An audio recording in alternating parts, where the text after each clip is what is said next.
And we're live. We are live. Here. And we are Fuel. Live. Fuel live. We are Fuel, and we are live, and we are Fuel Youth.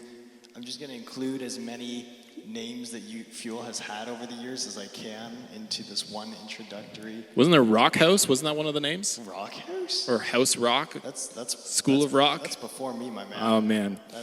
You may be committing copyright infringement. I'm not sure. Well, I don't know if you knew this, but maybe some of the students might have noticed, but I actually changed the YouTube name. So now it's actually We Are Fuel on YouTube, so it's easier to find. In case you didn't know, We Are Fuel. And now We Are Fuel. Now We Are Fuel. We Are Fuel is We Are Fuel on YouTube Live. That's right. And We Are Fuel on YouTube Live. Fantastic. And we're so excited that you have tuned in tonight. I'm Pastor Sean, and I am not Pastor Sean. I am Aaron, and I'm the youth intern here, and I am thrilled to be here. yeah, it's great to have you here. And here we are in the middle of COVID again, and there's no one in the building, but you're here with us online. And if you've joined the chat, maybe you notice, I don't know if you noticed this, but it's like a winter wonderland outside. It's snowing like crazy, and I absolutely love snow personally. I don't like to drive in it, but I do enjoy snow. And I'm curious, as we're looking at the chat, who is a fan of winter and who's like, no, fam, I don't want winter. I don't want to be a part of that. I'm not a fan of winter at all. And I want to know, if you love winter, what's your favorite winter activity or sport?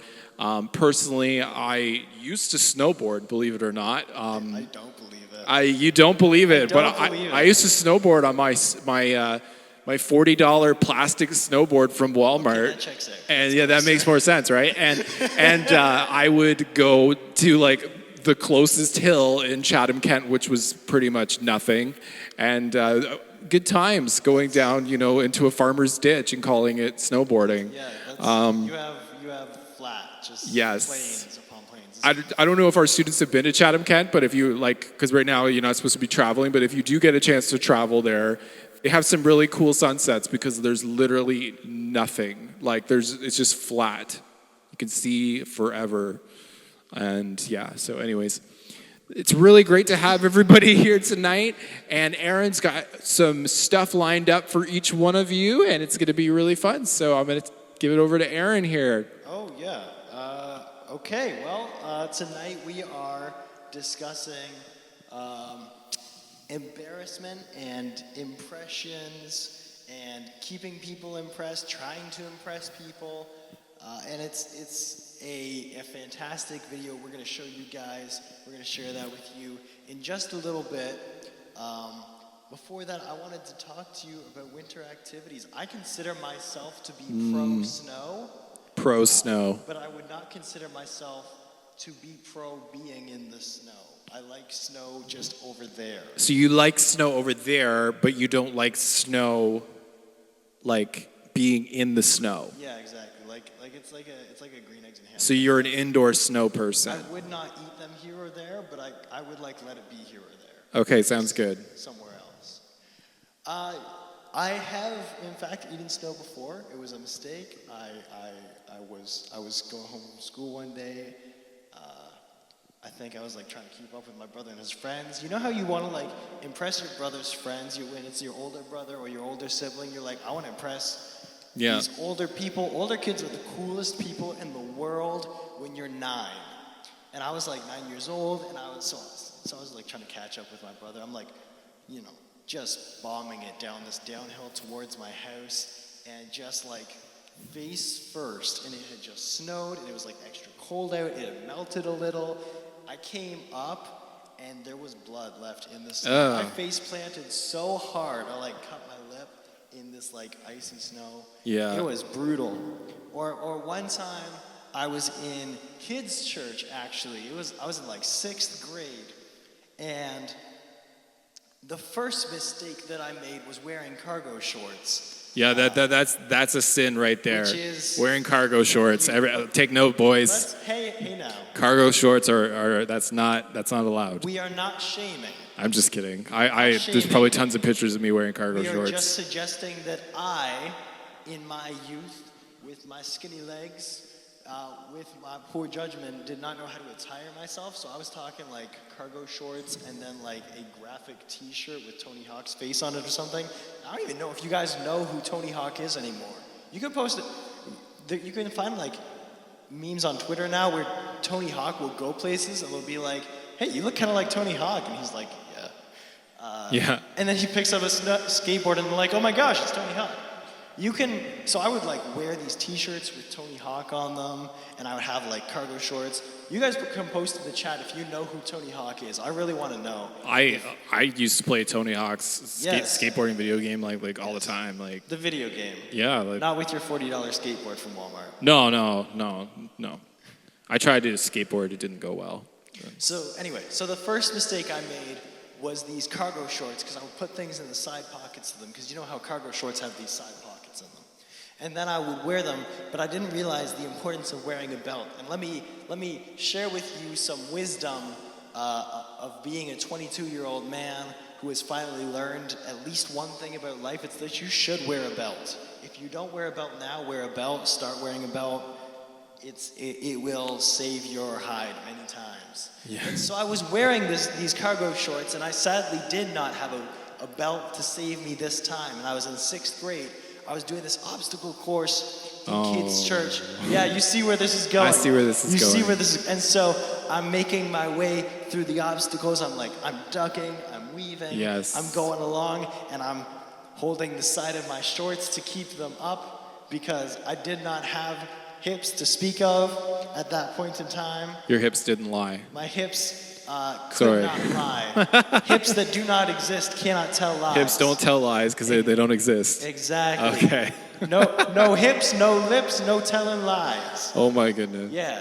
So I'm doing this, and then I finish the obstacle course, and the last obstacle is that you have to hop your way back across the classroom we're in order to tag off to the next person on your team. And I'm almost there, and I'm so close, and I'm hopping my way along, and then in the middle of the entire kids' church, my shorts drop on the ground. And I am left standing in front of a bunch of like 11-year-olds, just horrified. Dancing like David And- danced. And I should clarify, I was also 11 at the time. This wasn't like a 22-year-old experience. Yeah. See, we don't do So that here. this happened when you were like 10 years old. Yes. And you had your David danced moment. Oh yeah. Danced before the Lord. Yes, exactly. At church. I really thought that I was gonna stun on these. I was making great time. I was about to blow these people's socks off on this obstacle course, and that slowed me down so much. I feel like there's a lesson to be learned from your story is that you don't wear cargo shorts. I'm just kidding. For any reason. But for real though, like that's actually such an embarrassing story. I'm sorry that happened to you at church. Some people have been extremely wounded by church. Yeah. For me, it was just my dignity, fortunately. But it was almost self-inflicted, right? It was self-inflicted. Yeah. I just don't know what I'm doing. I don't know how to act. Well, maybe the students have some embarrassing moments that they want to share in the chat, or they can even send them in this week, and we'd love to hear your embarrassing moment.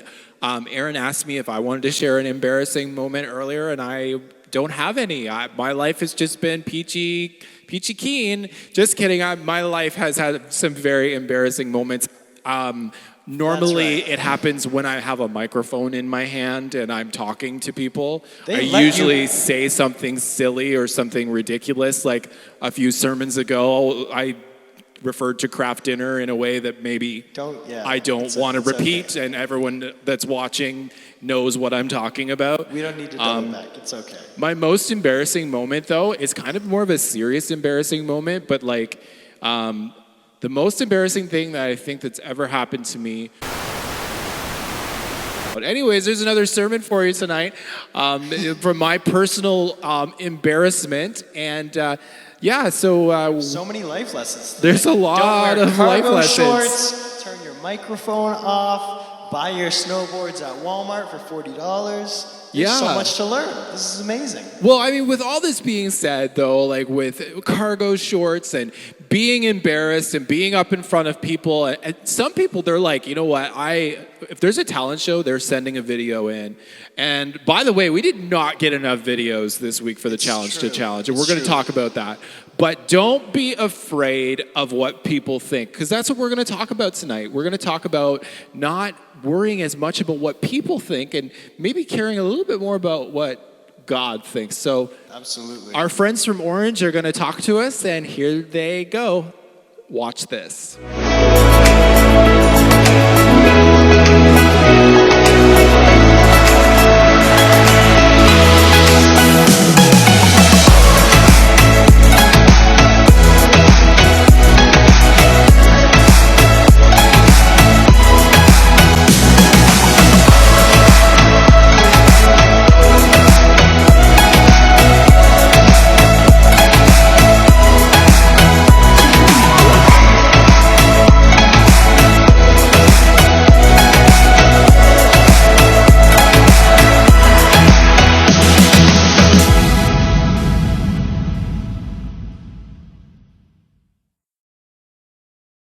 Have you ever done something just to try to make yourself look cool in front of other people? Come on, you know we've all done it. I mean, just watch any video about epic fails and you will see people doing ridiculous things in front of other people. I'll be honest, when I was a cheerleader in high school, I'd kind of just started to learn how to do a backflip, and we were at a football game and I really wanted to try my backflip because I wanted to look really cool.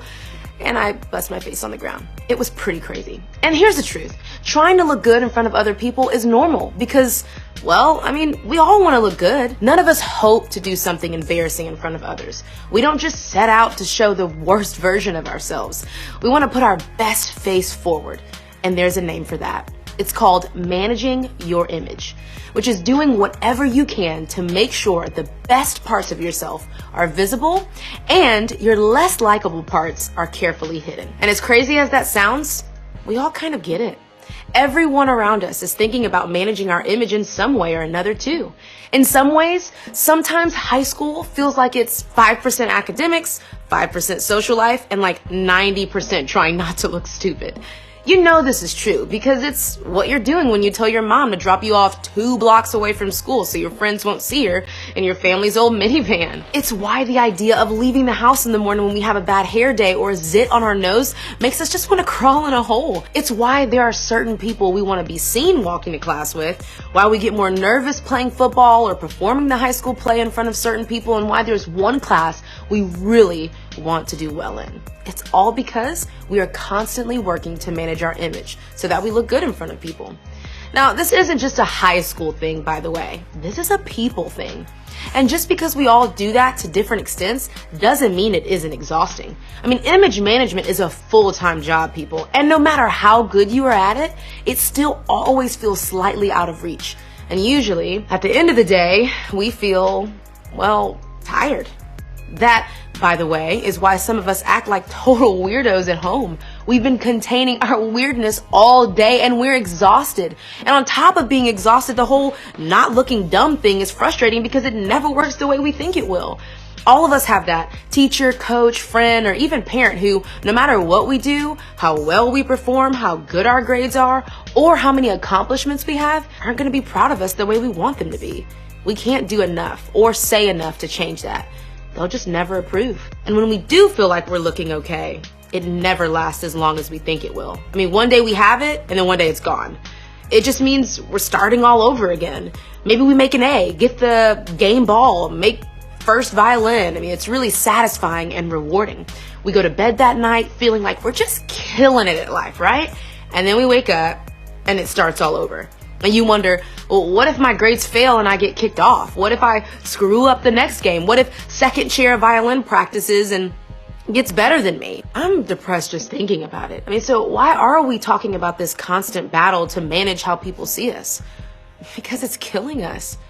And here's a sneak peek at where we're going. Very few things will threaten your freedom like image management. I mean, it is the opposite of freedom. Freedom is the ability to act without restriction, and when we are constantly working around the need for approval, we're not free. Our need for approval is controlling us. Our need to manage our image is making us a slave. Last time we talked about how Jesus wants us to be free people. But what do we do if the fight for approval takes up our lives and keeps us from feeling anything but free? We started talking about the letter to the Galatians last week. It was a letter Paul wrote to a church who had heard the message of Jesus from Paul, but who had other teachers follow up with the Galatians.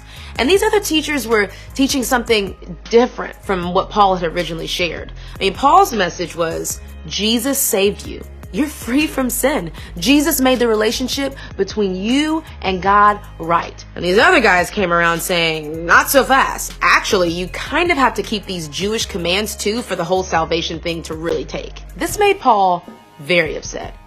I mean, remember when you were little and you worked for hours to build a Lego tower and your younger sibling would walk by and knock it down? It was kind of like that, but more annoying and way more important. That's how Paul felt. Paul had poured his heart into these people. And when these other teachers came around teaching them something that was nowhere near the true message of Jesus, Paul took it personally. That's why he was super clear in this letter in order to set the record straight. So Paul opens the letter saying this: I am astonished that you are so quickly deserting the one who called you to live in the grace of Christ and are turning to a different gospel, which is really no gospel at all. Evidently, some people are throwing you into confusion and are trying to pervert the gospel of Christ. Those are pretty direct words. And now look what Paul says a few verses later. Obviously, I'm not trying to win the approval of people, but of God. If pleasing people were my goal, I would not be Christ's servant. Basically, Paul is saying, I'm probably going to make you mad with what I say here as I set the record straight. But I'm not here for your approval. That's really saying something because Paul had plenty of enemies. He was on the run for his life through most of the story of the New Testament, from the government and also from Jewish leaders who saw him as a traitor to Judaism because he had decided to follow Jesus. But the church in Galatia should have been different. He planted this church and had a loving relationship with them. I mean, they were on the same team. But Paul knew they had heard something different about what following Jesus meant, and he wasn't okay with it. So he took a chance at rocking the boat, potentially even jeopardizing the relationship so he could clear things up. Why, you ask? Because the message of Jesus was on the line. A message that says freedom from sin can happen without the burden of people having to make their relationship with God right through their behavior. Paul had to make a decision. Did he care more about managing what people thought of him? Or did he want to know beyond a shadow of a doubt that the real message of Jesus, a message of freedom and grace, was being preached? Basically, it was a decision between working for the approval of man or the approval of God. Paul spoke those words at the very beginning of the letter because he wanted to set the stage for the rest of the letter. Let's go back to what he said. Obviously, I'm not trying to win the approval of people, but of God. If pleasing people were my goal, I would not be Christ's servant. See, Paul was more concerned with what he thought was right by God than what people would say or think about him. And maybe you think that sounds sort of harsh, but I mean, he wasn't just being a jerk. Going after the approval of God doesn't mean that you have permission to act in such a way that no one likes you. I mean, that wasn't what Paul was trying to do. Going after the approval of God does not mean losing the respect of others.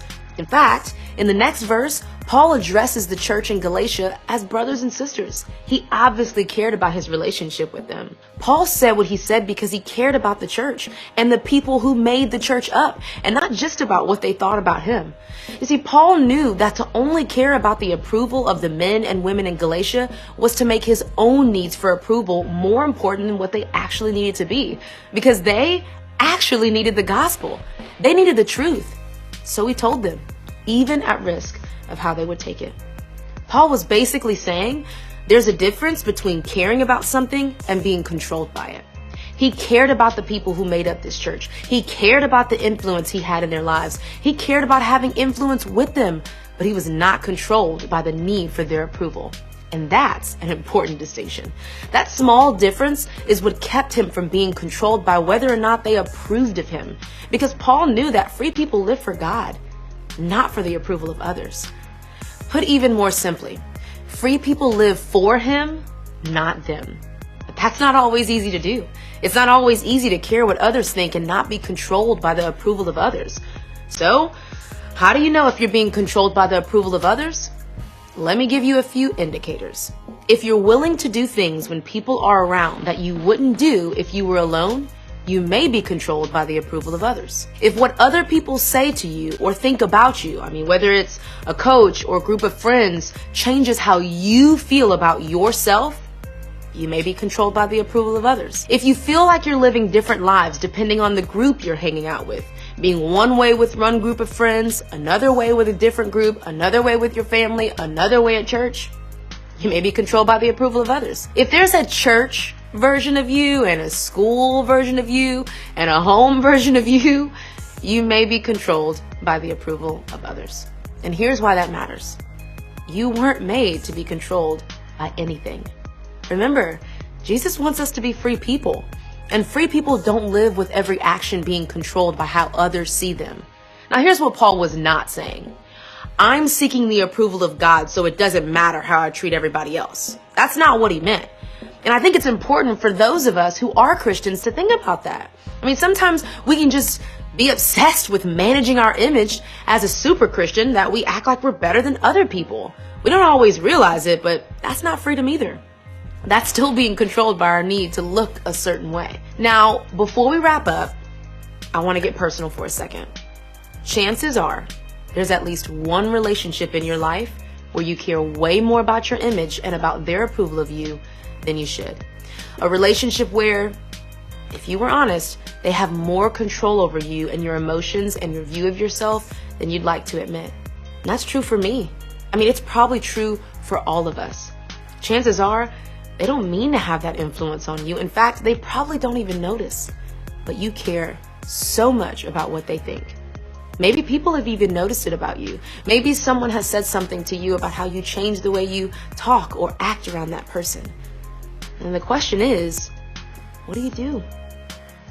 Well, a couple of chapters later, in his letter to the Galatians, Paul says this: pay careful attention to your own work, for then you will get the satisfaction of a job well done, and you won't need to compare yourself to anyone else.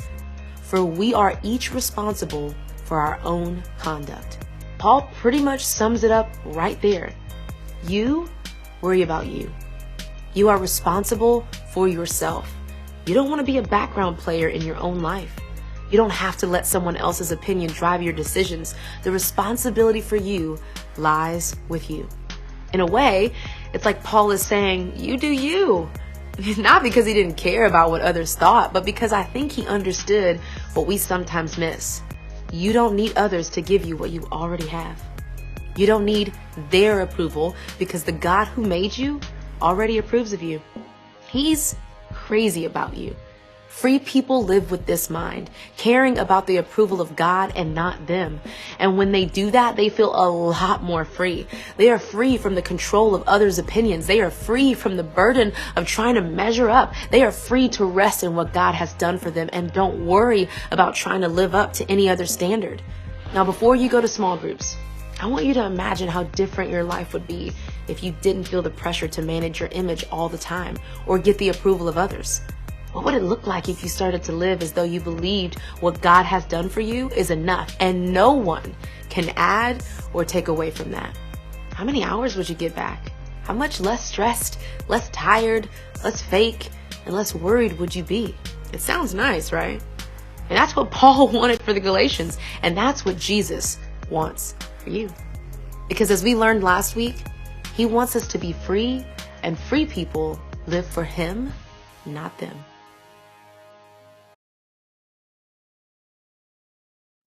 And we're back. Wow, that was a great video. And Aaron, I'm sure you really enjoyed that after your experience with cargo shorts, and now you're hearing some of those great truths from that video about that we don't have to be as concerned or embarrassed. But I'd love to hear what you think, and Aaron's going to lead us all in a bit of a discussion tonight. We want to see you guys get involved in the chat and send some answers in and some of your thoughts. We want to know what you think. So Absolutely. Love to hear what you think, Aaron. You know what's been sitting in the back of my mind too this whole time is like, next time we meet in person, someone's gonna show up in cargo shorts specifically to stunt on me and just to shame me completely.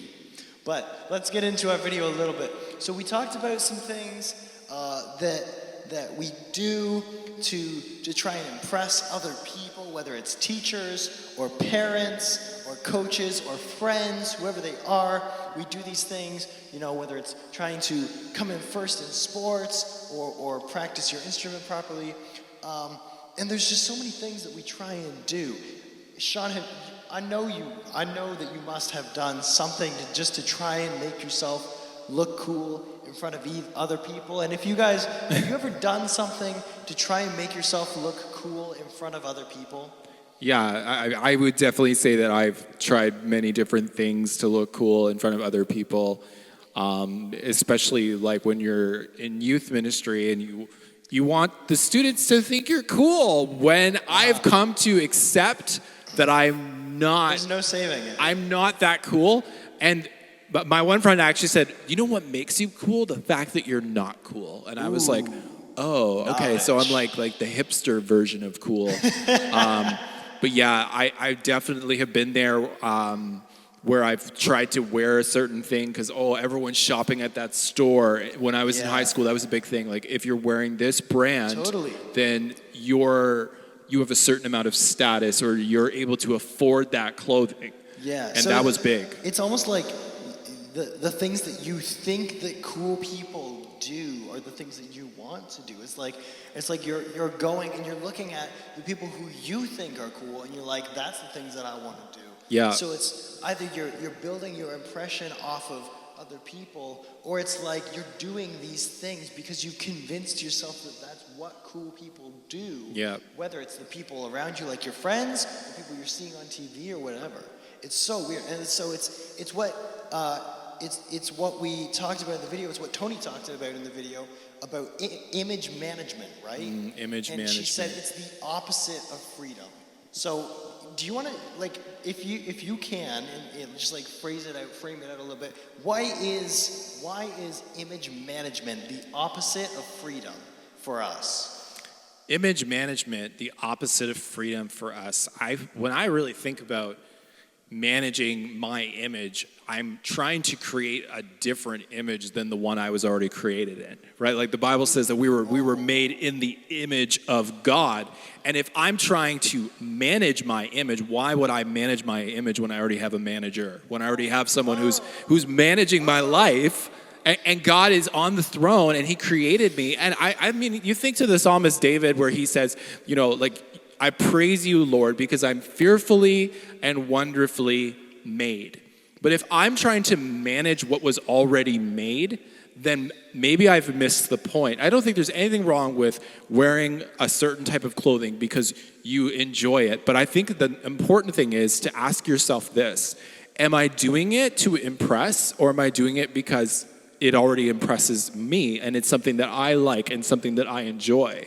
Do you get what I'm saying? Like, it's okay to like a certain skater brand or whatever, and I'm not saying you have to wear brand clothes like that. I'm saying if you like, for example, if you like shoes and you can afford to go out and buy a new pair of shoes every once in a while, and that's just something that you enjoy and it's a hobby, then be passionate about style and fashion. That is totally fine. There's nothing wrong with that.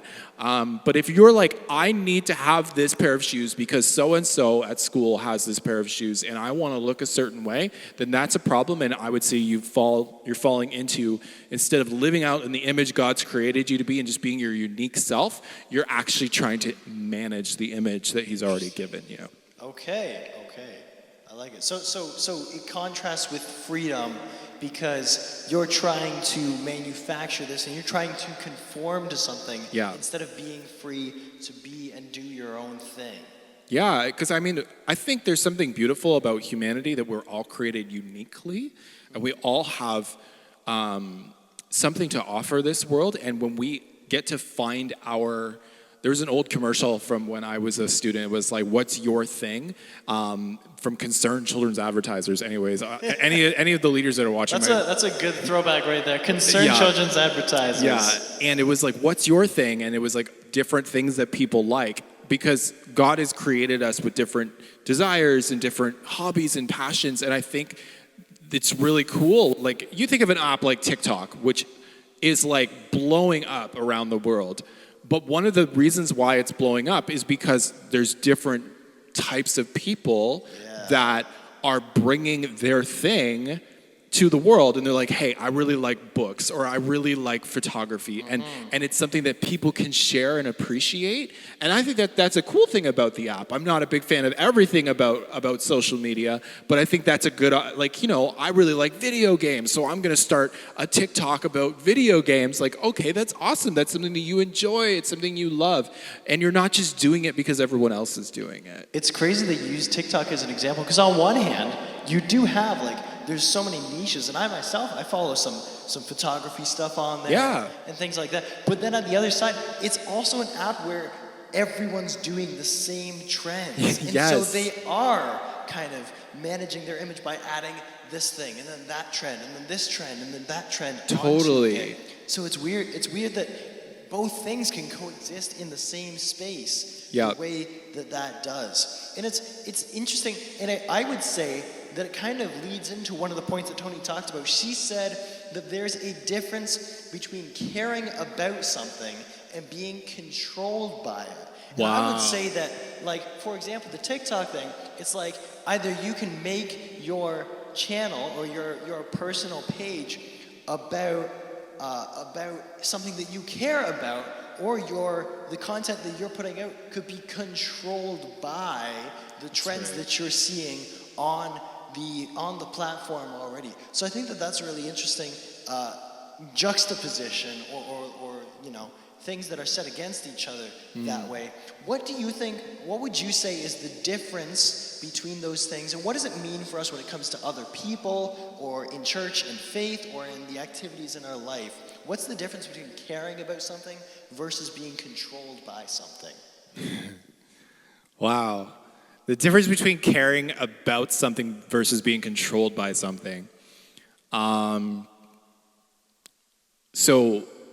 We're looking at the book of Galatians, right? And the theme of the book of Galatians is that we have been set free, so don't go back to being chained to slavery, to being slaves of sin and the law. And Paul was writing to it, specifically to a Jewish audience that was, or to a Gentile audience that was being influenced by the Jewish religion and the laws. Okay, well, you can be a follower of Jesus, but you need to follow all the feasts, and you need to follow all the sacrifices. And Paul's like, no. Like I can appreciate those things, and I can see what that represented for a time. But I'm not going to let those things control me anymore.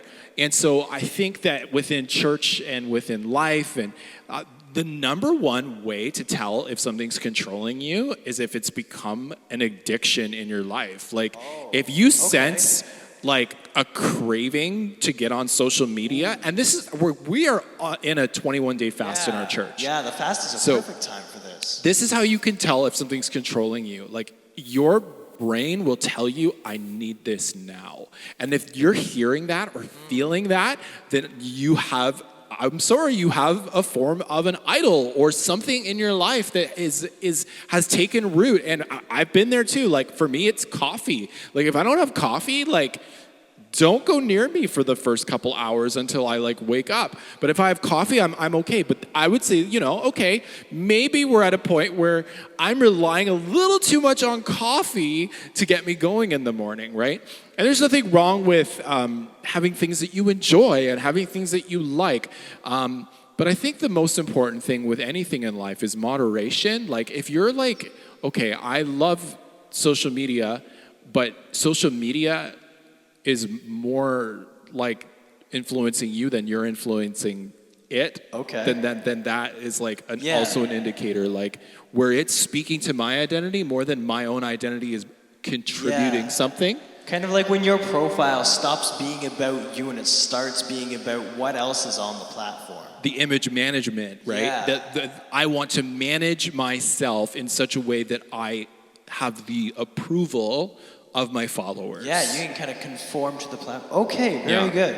Very cool. So then when we're doing that to activities in our life, it's the same sort of thing, right? So we're using these activities, whether it's if your dad really wanted you to do rep league sports or whatever, or your mom wanted you to do rep league sports because she was like a soccer player back when she was a kid, or something like that.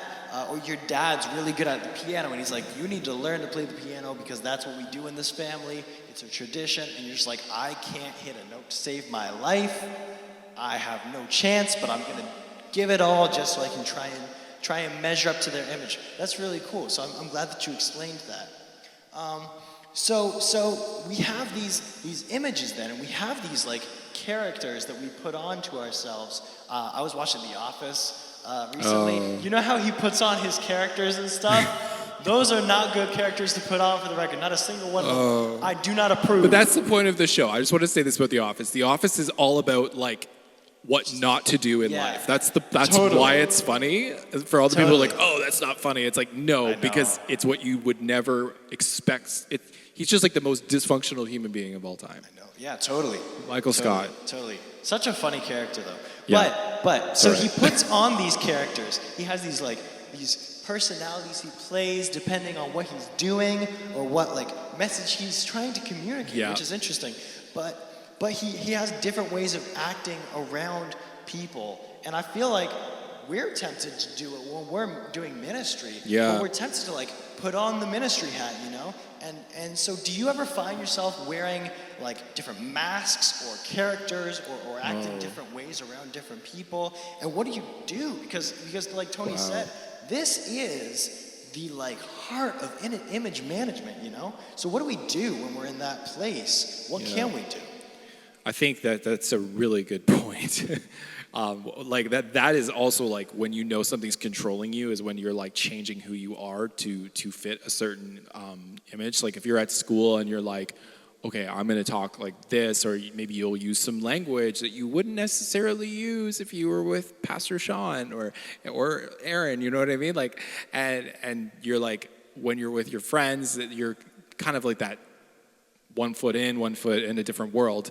I would say for me personally, and I always shout out my wife, but like my wife's amazing at this. Like she just knows how to like live like who she's called to be, and she really does not care as much of like what people think. And this is like, I was listening to this video and at home, and she was like, "Are you listening?" Because this is something in my own personal life where I got married, and like God has used Emma to like kind of carve this out of me a little bit and say, you know what, Sean, like you just gotta be Sean and be yourself. You don't have to, like I've been told before, like you're too hyped up when you're preaching or you're too excited when you're doing church stuff. And like I'm excited about God. I'm sorry, it's just who I am. And I'm not gonna tell someone else that they have to be like crazy and excited as well.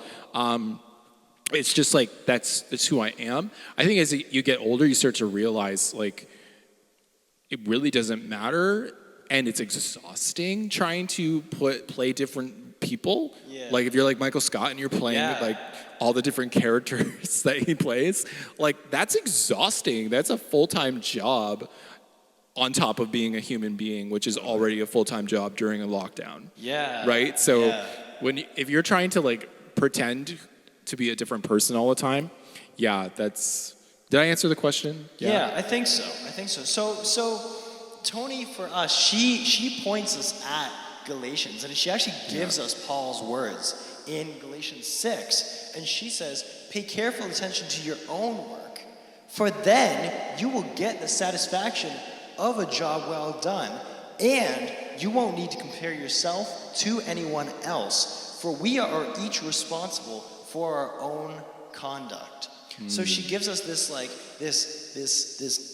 takeaway straight from Paul's lips, from not his lips. I mean, he wrote it down, but he has this written down for us, and he says, just focus in on your own thing, you know, just stay in your lane, you know. So do your thing and pay attention to doing your job well, and then you don't need to compare, right? You don't need to. You know, you don't have to look at Heidi. You don't have to look at Pastor Jeff. You don't have to look at Pastor Christine. You just the dream team, right? Right? And I mean, like, I walked in here to do my internship, and I was like, okay. I don't know. I am the least educated person in the room by a long shot, I'm just here to listen. Oh, he's almost got his degree though. You're almost there. I am almost started doing what you guys have been doing for years. And so you don't, like, if you compare to other people, inevitably you are going to run up against opposition there. Yeah. You are going to face challenges in that. But if you're just paying attention to your own thing and doing your own thing well, you don't have to compare because you're only responsible for how you did. So if you do the best thing that you're capable of doing, you know, who's going to check you for that? Who's going to be able to be like, you should have done better? How? With what? You know? Like where? So it's, you know, that's your affirmation. That's your approval in yourself. But then she takes it a step further and she says, you don't need what you already have from God. Wow. So you Say that don't again. have to, you don't need what you already have from God. Yeah. So what you got from yourself should be contentment within yourself. But in case that wasn't enough already, you should acknowledge that the God of the universe, the creator of all things, the almighty, all-powerful, all-knowing God said it is good. Yeah. And he was talking about you guys. So That's I good. think That's that, good. like, if there's anything that we need to apply, it's that. Yeah. It's taking that and saying, this is, you know, this is what I'm going to put on myself is I am good enough in God's eyes.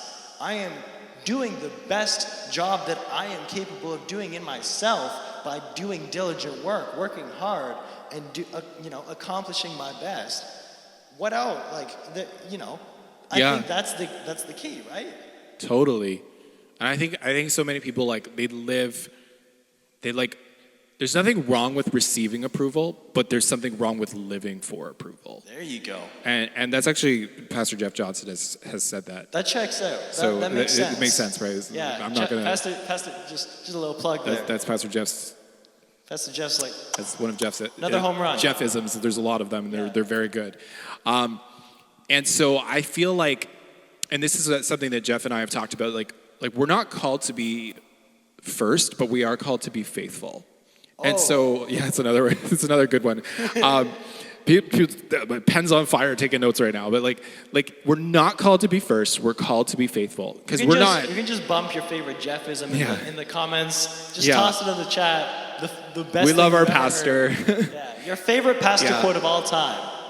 And so we just we need to live like we're not giving an excuse to God made me who I am, so I'm just gonna be whoever I want to be, and I'm not gonna try at life. Like that's not what it is. It's about not living for the gold check mark from, Sean didn't say hi to me today, or or this person didn't do this, or my teacher said this to me, and letting it crush you to the point where you because I always tell myself this, that yes, Pastor Jeff, Pastor Christine, Calvary, they're my employer, that they are my boss. Yeah. But really my main boss is Jesus Christ. It's simple, but we work for Jesus. Yeah, and when we totally. do all things for him, and if you work for Jesus, you want to do a good job. Yeah.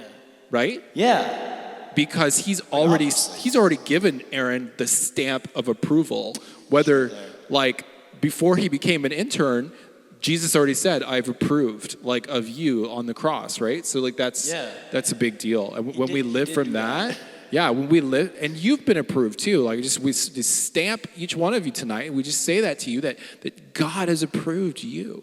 Yeah, there you right? go. Come on. Yeah, absolutely. And by the way, speaking of, if you're gonna, want to do your best work for Jesus Christ, who is better to, and I mean, you want to do your best for Jesus, you want to do your best for yourself. We just talked about doing your level best kind of thing. But if you're going to do your best, who is better qualified to let you know how good of a job you're doing than teachers and stuff like that and parents? So that's the role of that. It's not that you're trying to impress your teachers. You don't need to impress your parents. At the end of the day, your teachers are getting paid to teach. But your job is to do your best for Jesus and do your best for yourself. Yeah, and yeah. they can let you know, hey, here's some room where you can improve. Hey, here's some room where you can kind of take that up to the next level. Here's where you can do an even better job, but not for them, you know? Exactly. You know? It's like that video, you know, call an ambulance, but not for me. Yeah. You can improve, but not for the teacher. Improve for Jesus. Improve for yourself. Yeah. Be confident in applying. You know, pay careful attention to your own work. Get the satisfaction of a job well done. Yeah. And then you don't need to compare yourself to anyone else because you're only responsible for your own work. So do your own work and just knock it out of the park. You know. And I think like that feels like it.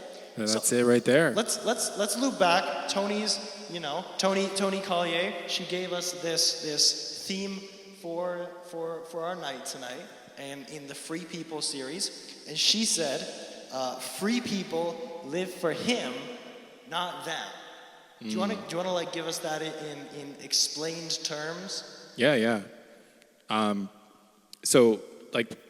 This passage, like she said it earlier, like Paul's not speaking this arrogantly and being like, well, I don't work for people, I don't care. He's saying, I work for something more than what this earth has to offer. Yeah. And I don't live for the likes. And if we were really honest right now, like if you like really thought about this, when you post something, do you check to see how many likes you got?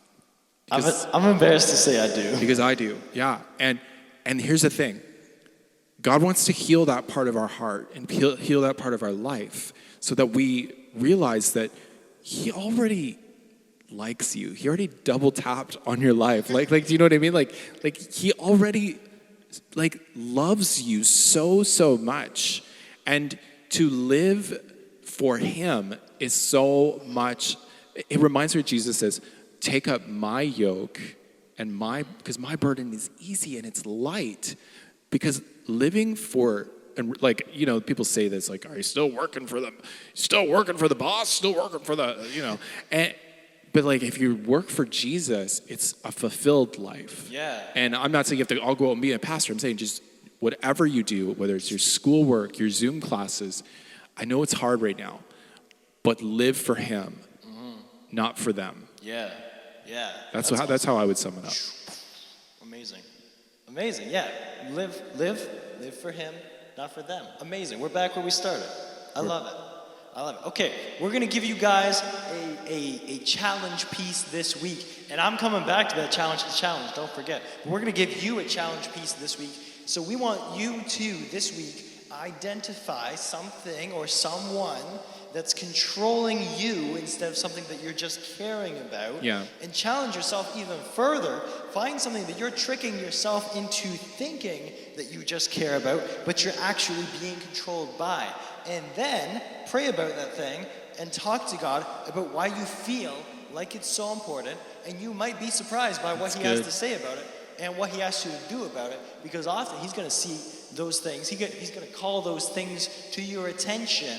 He's going to say, hey, you know, that belongs to me too. All that belongs to me. I am God. Like, you know, I shouldn't reference that movie. That's a little bit sacrilegious. But anyway. It's okay. But the joys of being live, right? Like, we just have to go with it. Okay. Well, Sean, let's pray and wrap up, and then I'm gonna drop a couple announcements, and then we're gonna let you guys join us in our Zoom after party, which sounds good. I just want to say one last thing before we pray, and then I'll pray tonight. And it's just this: is that when you pinpoint that thing, because we really want you to take these, like when we say these challenges, like we're not just saying them to say them. Like we want you to actually do them. So tonight, like after the Zoom, just sit down and be like, you know what, God, like what's the thing that's kind of controlling me? And for someone, it might be like, maybe you really like food, like junk food late at night or something. It doesn't have to be, and it could be social media, but taking some time and some space from something is actually really freeing. Yeah. So if it's a person, take some space. If it's social media, take some space. Come on.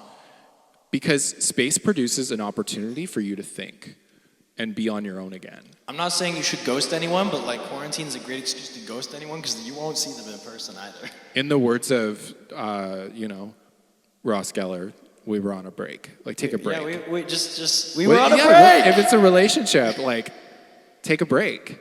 If it's controlling you. Now some of the people are like, yeah, my parents are controlling me. I'm going to take it. Don't take a break from your parents. Like, you have to live there. Anyways, I'm getting sidetracked. But it's kind of like the whole fasting thing is just taking a moment and saying, God, I'm going to take this thing that I really enjoy and I'm going to give it to you. Nice. And let's pray. Let's pray. God, thank you so much for opportunity to look at your word and to sense what you're saying to each one of us. And God, I just thank you so much for our students, and we miss them and we love them. But God, we know you love them so much more than we ever could, or even anyone on this earth could ever love them. And God, that's what it's about, is that we can live from your love, the approval of your love. So God, I pray that as we leave tonight, as we log off, and as we go about our days and our weeks to come, that we would be reminded that we don't have to live for them, but we can live for you. We can live for him.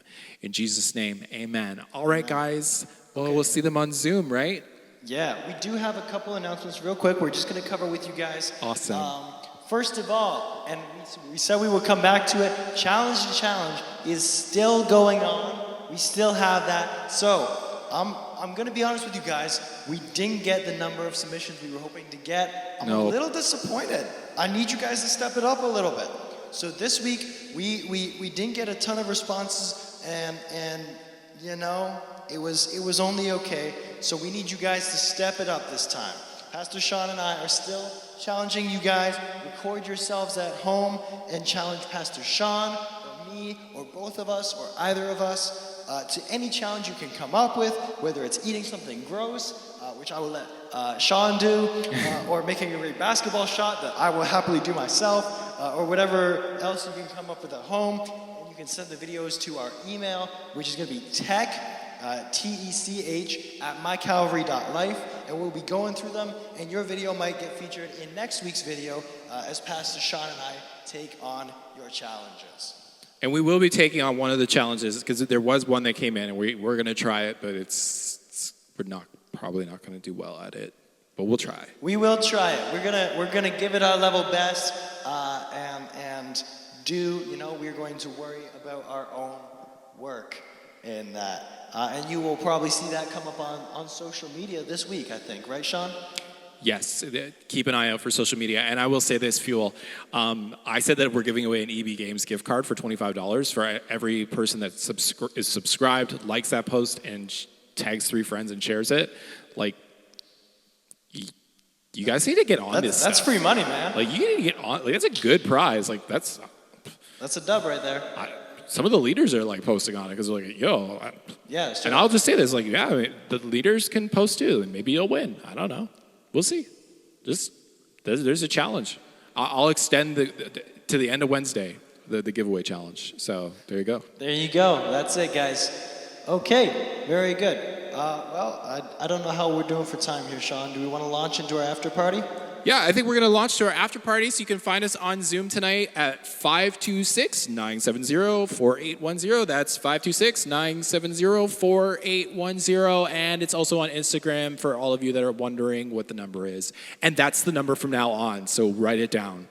All right, guys, thanks so much for joining us, and thank you, Aaron, for putting this together. What a great conversation. I feel like we really covered This felt like Between the Ferns, you know? Yeah, sort of, definitely. Awesome. We need some fake plants. We will get some plants. And if you guys have suggestions to make the lives more fun, like, here's the thing: we want to feature you guys on videos and stuff. We want to see you guys be a part of this. So send it in, send us content, send us ideas. We want to get you involved. Yeah. And so we'll see you guys on Zoom. We're gonna have some fun. And rumor has it there's gonna be a game with Bernie Sanders, so that's gonna be a lot of fun. All right. Good night, guys. See you there.